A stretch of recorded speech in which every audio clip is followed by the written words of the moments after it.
Deixa eu contar uma história bem rapidinho. Na África, tem umas formigas chamadas de térmitas.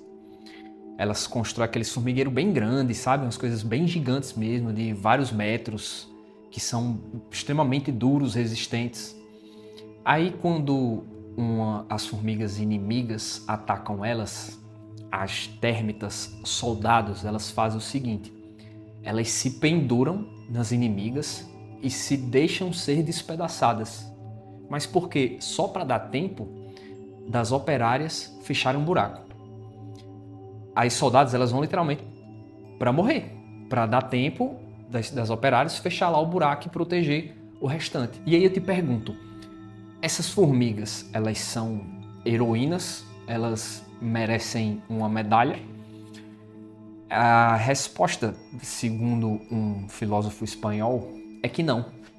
E entender o porquê do não é uma das coisas mais importantes da vida, segundo ele.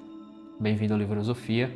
Meu nome é Ramon e hoje a gente vai falar de um livrinho bem pequenininho que dá para ler numa tarde, rápido, mas que carrega um dos baques filosóficos mais bem dados que eu já vi. O nome desse livro é Ética para o Meu Filho, de Fernando Savater.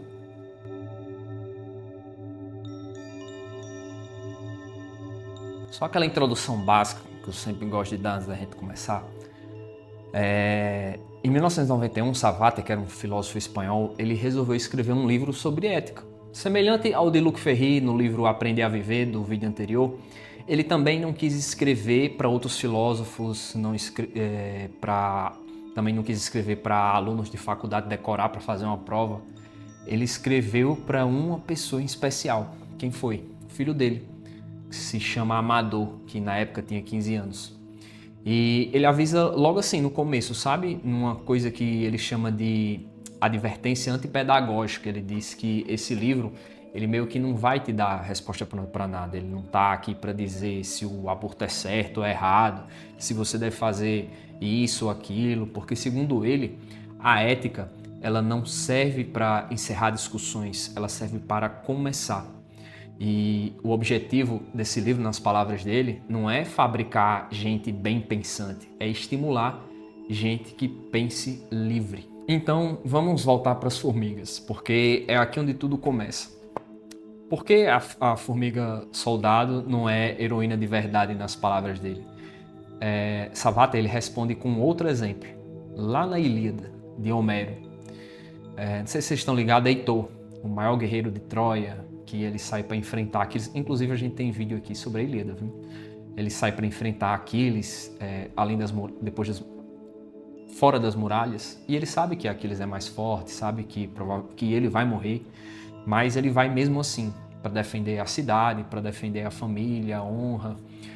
Mas esse cara, Heitor, a gente chama de herói, né?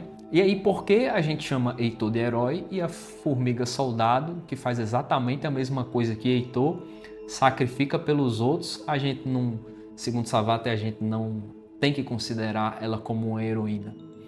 E aí ele vai dizer que a diferença é uma só, meu amigo. A formiga, ela não tem escolha. Ela está programada pela natureza dela para fazer aquilo.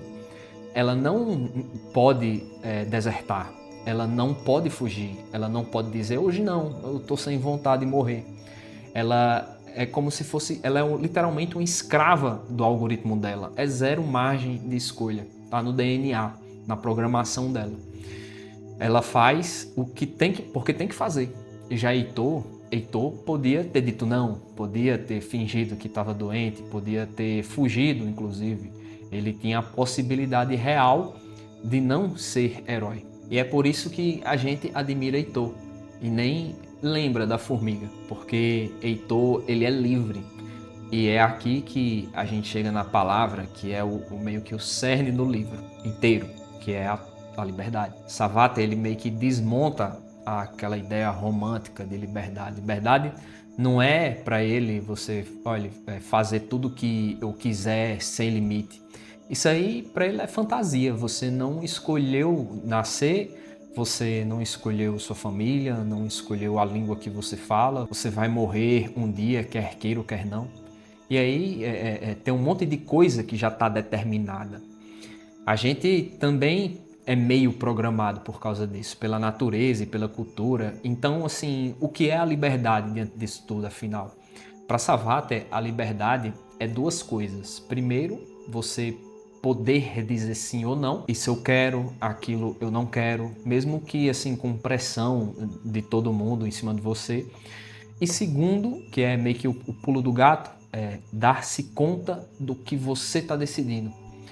O oposto de liberdade não é prisão. O oposto de liberdade para ele é você deixar-se levar, é viver no automático. E aí tem um capítulo no livro com o título Faça o que quiser, onde Savatthi pergunta por que você faz as coisas? E ele lista os motivos rasos.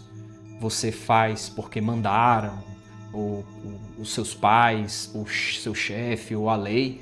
Você faz porque também é costume, porque todo mundo faz e você tem medo do ridículo, medo do que vão falar, e você faz porque é um meio para outra coisa, tipo, vou pegar um ônibus para chegar no trabalho. Ou você também faz também por puro capricho, porque deu na telha.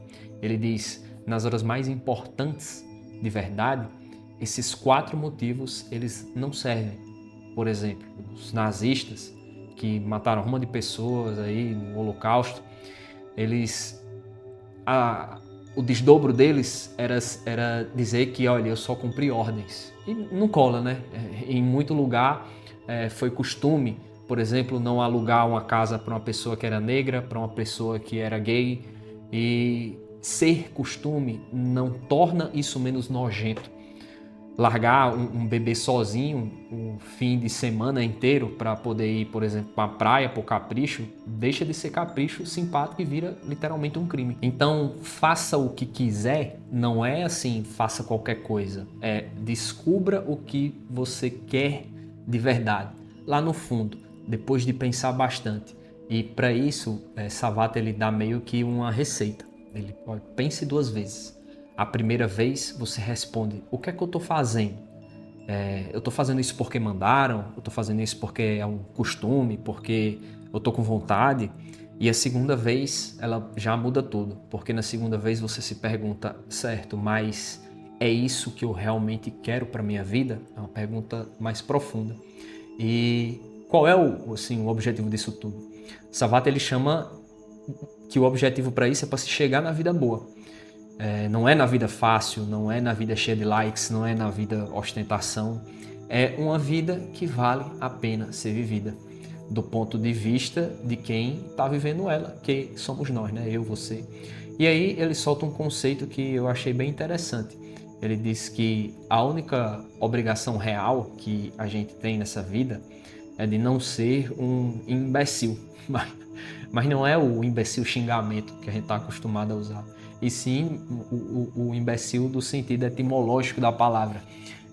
Um imbecil, ele diz que deriva do latim baculus, que quer dizer bengala, bastão.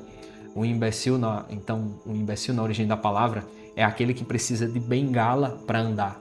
Só que para ele não está querendo se referir à bengala física, para poder andar literalmente. Porque você não, nesse caso, não é um manco das pernas, você é um manco de pensamento. É o cara que não consegue assim caminhar com as próprias ideias, que precisa se apoiar em coisas de fora para simplesmente poder existir. E aí Savatthi vai e lista os tipos de imbecil. E tem o que acha que não quer nada, vive assim bocejando, para mim tanto faz. O cara que é apático. Aí tem também aquele que quer tudo ao mesmo tempo, e tudo que eu digo é aquilo e o seu contrário. Ele quer andar e parar, ele quer compromisso e quer liberdade, quer tudo junto. Tem também o que não sabe o que quer e nem se dá o trabalho de descobrir, né? Só copia os outros ao seu redor ou faz o contrário assim para ser do contra. Tem também um conformista, aquele que é conformista sem pensar, ou tipo assim um rebelde sem causa. E tem também o que sabe o que quer, mas assim de uma forma bem fraca, assim com medo, sem força, sempre meio que empurra para outro dia. E tem aquele também que quer com toda força, mas sim, meio que se enganou sobre a realidade. Confunde a vida boa com aquilo que dá prazer momentâneo, sabe? E aí Savatthi diz que isso é sintoma de imbecilidade. E aí Savatthi diz que sintoma de imbecilidade quase todo mundo tem. Eu, você, ele, todo mundo. Não é sobre ser perfeito, é sobre não viver a vida inteira de bengala, como um imbecil. Mas aí tem uma virada importante, porque até agora pode parecer que o livro está dizendo, olha, se vire sozinho, faça o que você quer, foda-se o resto, e meio que não é isso. E Savatthi, ele usa o exemplo de Robinson Crusoe, o cara que naufraga, né? Ele vai para uma ilha deserta e ele acaba se virando bem sozinho. Ele faz uma casa, ele arruma comida, cria cabra, ele faz lá uma sombrinha com folha de palmeira e ele acaba ficando todo orgulhoso. Ele só precisava se preocupar com o que ele tinha que comer, com chuva ou com um bicho, sabe? Coisa tipicamente só de natureza. E aí um dia ele tá andando na praia e vê pegadas humanas na areia. E aí muda tudo. Porque com a chuva e com a cabra, Robinson ele não precisava ter pensamentos de natureza ética, né? Você não negocia com chuva, com bicho, com cabra, mas na hora que aparece um outro ser humano, a coisa fica complicada, porque o outro ser humano, ele também quer coisas, ele também sente coisas, ele também tem uma vida, ele também está querendo viver uma vida boa.